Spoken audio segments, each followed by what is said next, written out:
The brush is dense here, and while my thermal camera picks up the wildlife, they're hidden beneath it, making it hard to spot them with a telephoto lens. I notice a dried lake bed and head over to check it out, catching sight of some Nilgai running as I arrive.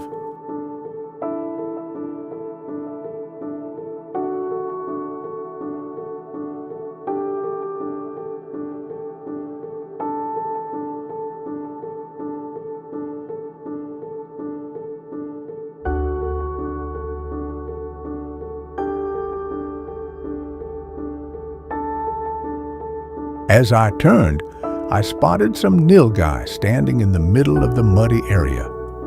I noticed the many wildlife tracks pressed into the soft mud and thought to myself that this dried-up natural pond must attract a lot of animals.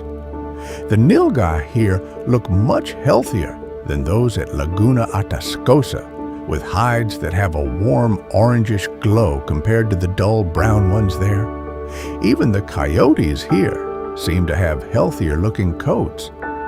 My guess is that the parasites at Laguna Atascosa are more aggressive and abundant.